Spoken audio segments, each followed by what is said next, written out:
Yang kerja kebiasaan ji menyurun kerana penyakit dengki, yang penyakit darah manyang bagah kenong atau darah tinggi punya bahasa Indonesia.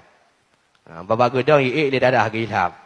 Lebih-lebihnya yang kaji ke tradisi masyarakat, nya langsung kontan lumpegah melalui mimbar supaya kepu nak agli hati baca urang.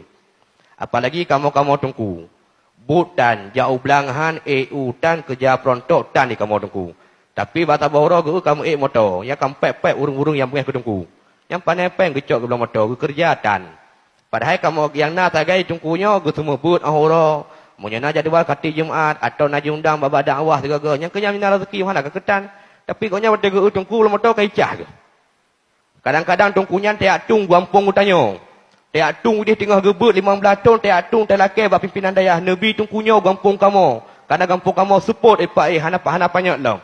Tiap tung tungkunya tengah gebut ke dia gampung. Watai gua gampung utanya tungkunya dengan baba putih. Jangankan rumah mutanah mubeuk tan. Tetapi lagi mak dayah, lagi pedang balai pengajian, ramai murid, ramai ujuk terkah. Anak kemudian kau dengar berita tungkunya kau geblau tanah. Yang kaicah kaju. Yang kau kau melaju gelisah malam han tengok le. Gue balik ke nokon, gue balik ke deka, han tengok le yang baik cah ke. Anak kemudian kau pegak rumah tungkunya, rumah betul lepas raya lo. Yang kamu mang bak gedang kaju. Mumang tu bak gedang, tapu kan. Anak kemudian kau dengar berita lam kau geblau motor tungkunya, yang laju reneng gue.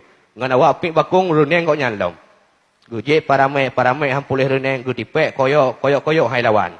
Hai gue fikir gue cok koyok gue blender gue je nya pi hai patih pulih umang. Hanatik gue dengar berita lam tungkunya ka lepas utana suci kerja pebut ibadah umrah. Mu tumpuk lah bayar rubah ke. Icok le keluarga iba ke rumah sakit ipu ubat. Kibang kejadian ke doktor home bak gedang rubah sang darah tinggi ke. Iperiksa doktor hai rempok penyakit. Kalinya hanatik kemudian tok urang kampung ya pegah bagonya lam tengah sakit ke. Hai tungku berosa punan tepu. Lagi wo dia di tanah suci nya motor Avanza ka gantolom ka ketukar lain dengan motor Innova. Laju sengka nafah matam balik-balik la ruang itu pihak tamang. Itanya le keluarga ba doktor kiban cara urang cilung sakit paratat. Ike doktor kacok kapuo le kedi. Hai kepun ipuo ji tak goyang sakit ke. Yang ke sakit urang cik gata kan sakit rumah sakit. Napuo le kedi. Gemendawa keluarga kiban pegah ke sakit rumah sakit. Igotnya melemah hai gemumo api. Hangga batik han. Cok urang cik gata pertama la ruang praktek long. Icok urang cik pertama ruang praktek. Icok doktor periksa komputer. Jino ko alat canggih USG. Wata USG le komputer. ITB bak komputer dengki menulis. Iko lah wata elehnya menulis putrai nan kolesterol darah tinggi. Ikonya dengki yang kedung parah. Nyampi stadium lehelom. Raja ke kanker. Nyo kacok kapuo le kede kira kawo kablo kitab dua bo. Kitab tasawuf saboh muraki umbudia. Yang kedua kitab bah mati iaitu Kashful Ghumah, taundang tungku rumah, tai sumbu urus kata kitabnya, tamat gebut dua buah kitabnya insya-Allah sehat ke. Yang kerja punya urun dengki hana pubar motak ke. Hek doktor baik pubar han pulih-pulih.